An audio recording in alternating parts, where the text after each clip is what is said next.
नमस्कार विद्यार्थी मित्रों, आज हम इयत्ता 9वीं कक्षा विषय हिंदी और उसके अंतर्गत हिंदी फिल्म के प्रसिद्ध गीतकार गुलजार जी लिखित किताबें इस कविता का अध्यापन करने वाले हैं। तो चलो हम सबसे पहले गुलजार जी के बारे में जानकारी लेते हैं। उनका जन्म 18 अगस्त 1936 में दीना, झेलम ज़िला, पंजाब में हुआ है। वहाँ से उन्होंने शिक्षा पूरी कर हिंदी साहित्य का प्रचार प्रसार करने का कार्य उन्होंने किया हुआ है। वह एक कवि है, पटकथा लेखक है, फिल्म निर्देशक है, नाटककार है और इसके साथ साथ हिंदी फिल्मों के प्रसिद्ध गीतकार रह चुके हैं। उनकी कई प्रसिद्ध कृतियाँ हैं, उनमें से चौरस रात, रावी पार, रात, चांद और मैं, एक बूंद चांद आदि इनकी प्रसिद्ध रचनाएं हैं। प्रस्तुत कविता में कवि ने पुस्तकों के साथ मनुष्य के पुराने संबंधों को याद किया हुआ है। किताबों के माध्यम से जो हमें ज्ञान मिलता था, उस ज्ञान का इस्तेमाल हम किस प्रकार करते थे, यह बताने का प्रयास किया हुआ है। पुस्तकों की वजह से जुड़ने वाले प्रेम संबंधों का चित्रण इस कविता में किया हुआ है और पुस्तकों के माध्यम से मिलने वाला प्रेम, मिलने वाला दुख दर्द, इसका भी चित्रण इस कविता के माध्यम से किया हुआ है। इस कविता के माध्यम से यह बताया गया है कि आज के इस आधुनिक युग में, कंप्यूटर के युग में, मनुष्य पुस्तकों को भूल चुका है। पुस्तक पढ़ने में जो रुचि होती थी, अब वह रुचि कम हो रही है और इसी कारण पुस्तकों को दुख हो रहा है, दर्द हो रहा है। और यह दुख दर्द गुलजार जी ने एक मार्मिक ढंग से यहाँ पर प्रस्तुत किया हुआ है। अब किताब की ओर ध्यान दीजिए और जो भी नए शब्द होते हैं वे अपने कॉपी में लिख लीजिए। किताबें झांकते हैं बंद अलमारी के शीशों से, बड़ी हसरत से तकती है। महीनों अब मुलाकातें नहीं होती, जो शामें उनकी सोहबत में कटा करती थी अब अक्सर। यहाँ पर शब्द लिखिए झांकना। झांकना यानी देखना, तकना, तकना यानी ताकना या देखना। अलमारी, अलमारी यानी कई जो वस्तु है रखने के लिए लोहे लकड़ी का एक बड़ा ढांचा। हसरत, हसरत यानी कामना, उम्मीद, इच्छा। और आखिर शब्द है तकना। तकना दिया हुआ है देखना। सोहबत, सोहबत यानी संगत। अब देखिए किताब में, किताबें झांकती है बंद अलमारी के शीशों से, बड़ी हसरत से तकती है। यानी किताबें अलमारी में अब बंद हो चुके हैं। पढ़ने वाले यहाँ पर श्रोतागण नहीं हैं, पढ़ने वाले वहाँ पर लोग नहीं हैं। इसी कारण आज के इस कंप्यूटर के युग में किताबें अलमारी में बंद पड़े हुए हैं। किताबें अलमारी के शीशों से बाहर झांक रहे हैं, बाहर देख रहे हैं। महीनों अब मुलाकातें नहीं होती, जो शामें उनकी सोहबत में कटा करती थी अब अक्सर। यानी किताबें मन ही मन वह सोच रहे हैं कि महीनों अब मुलाकातें नहीं हो रही है। यानी हम अलमारी में अब बंद हो चुके हैं, हमें पढ़ने वाले कोई नहीं है और हमें देखने वाले कोई लोग नहीं हैं। हम महीनों तक यहाँ पर बैठे हुए हैं, कई दिनों से यहाँ पर कोई भी लेखक या कोई भी पढ़ने वाला यहाँ पर नहीं आया है। जो शामें उनकी सोहबत में कटा करती थी अब अक्सर, यानी एक समय ऐसा था जब शाम के समय लोग हमें लेकर पढ़ते थे, हमें छाती से वह लगाते थे, लेकिन अब ऐसा नहीं हो रहा है। गुजर जाती है कंप्यूटर के पर्दों पर, बड़ी बेचैन रहती है किताबें। उन्हें अब नींद में चलने की आदत हो गई है, जो कदरें वो सुनाती थी कि जिनके सेल कभी मरते नहीं थे, वो कदरें अब नजर आती नहीं घर में, जो रिश्ते वो सुनाती थी। शब्द लिखिए, गुजरना यानी बीतना, कदरें यानी मायने, मूल्य, सेल यानी कोशिका। गुजर जाती है कंप्यूटर के पर्दों पर, बड़ी बेचैन रहती है किताबें। यानी कवि यहाँ पर कहते हैं कि कंप्यूटर आने के पहले उनकी जो शाम है किताबें पढ़ने में बीता करती थी, लेकिन जब से कंप्यूटर आए हुए हैं तब से लोग कंप्यूटर पर ही पढ़ने लिखने लगे हैं,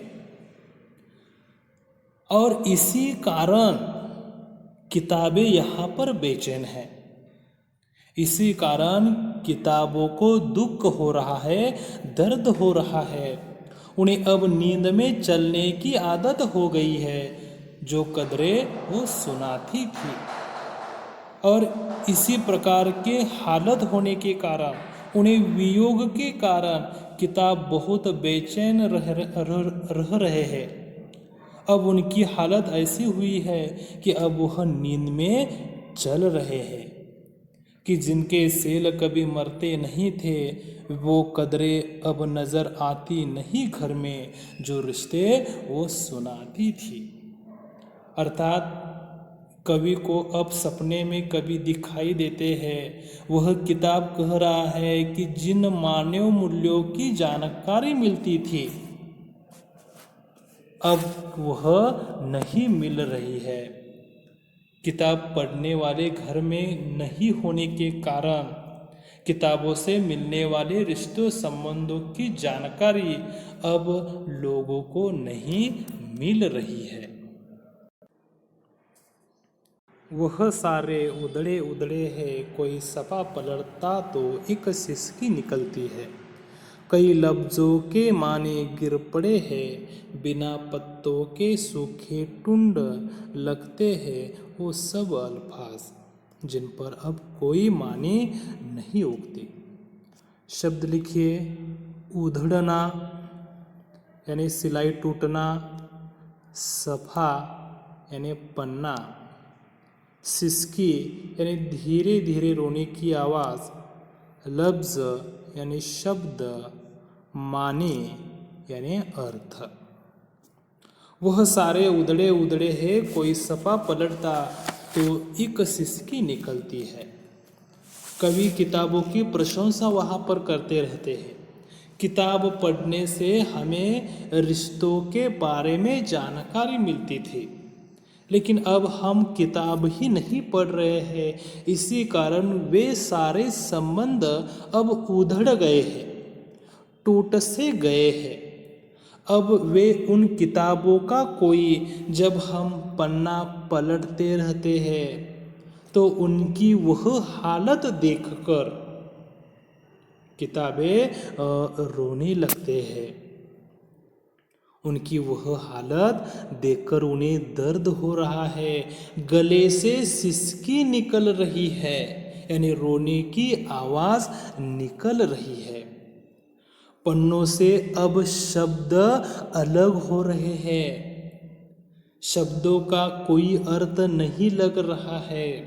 और बिना अर्थ वाले शब्द ऐसे दिखाई पड़ते हैं जैसे बिना पेड़ का या बिना पत्तों का पेड़ जिस प्रकार दिखाई पड़ता है, वैसी स्थिति यहाँ पर किताबों की हुई है, जिस पर अब कोई अर्थ नहीं उगने वाला है।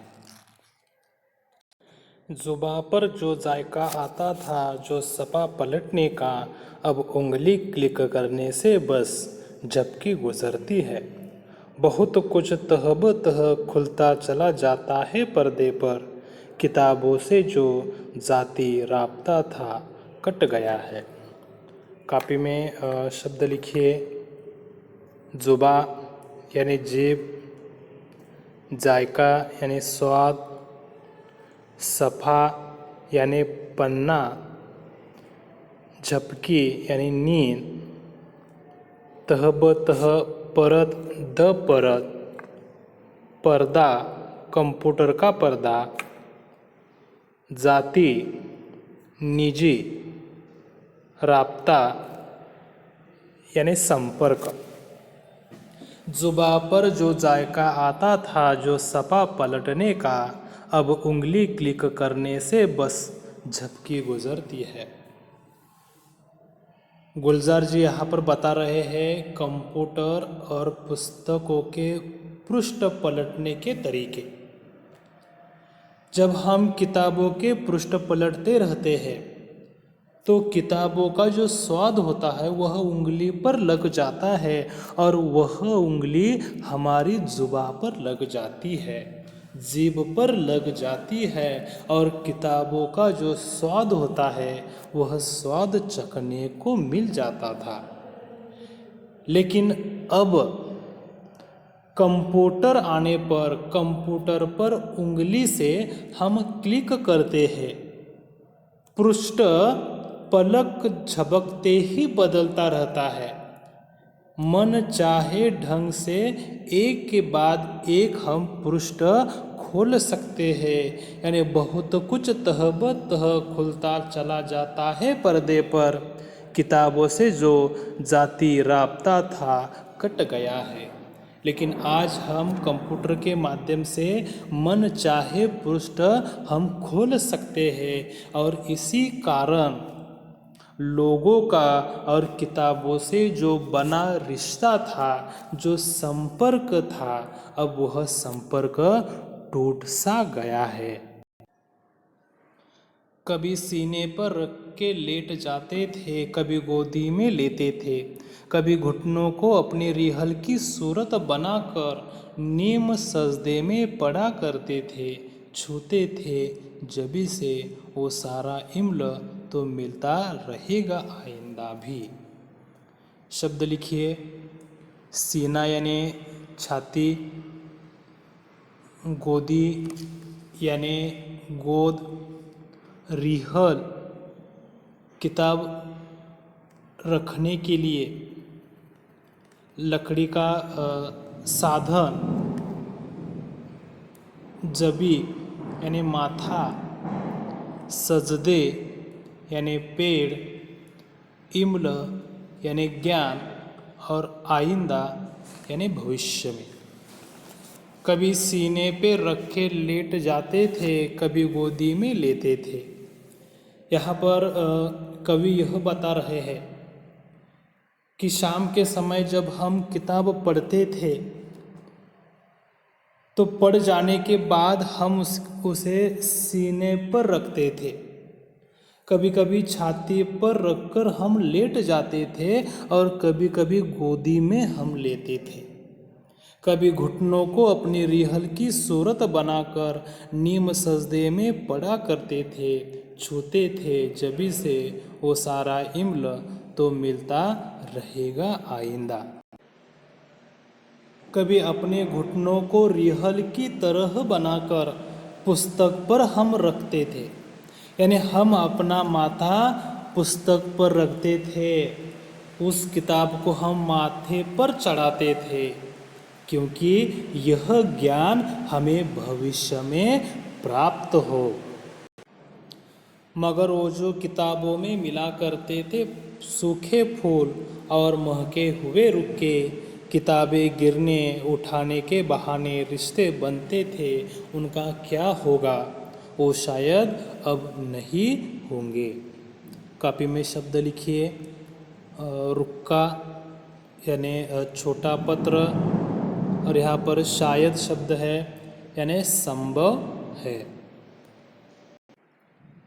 यहाँ पर कवि यह बता रहे हैं कि किताबों के साथ कुछ रोचक बातें वह जुड़ी हुई थी, लेकिन अब कंप्यूटर पर आधारित हो जाने पर उसका अस्तित्व अब नष्ट हो चला है। किताबों में कभी कभी किसी के दिए हुए फूल या संदेश पत्र भी हम वहाँ पर रखते थे, मगर वो जो किताबों में मिला करते थे सूखे फूल और महके हुए रुखे, यानी किसी ने दिए हुए जो फूल होते हैं, जो पत्र होते हैं, हम बड़े चाव से बड़े प्यार से हम किताब में रखते थे। किताबें गिरने उठने के बहाने रिश्ते बनते थे, उनका क्या होगा? वो शायद अब नहीं होगा।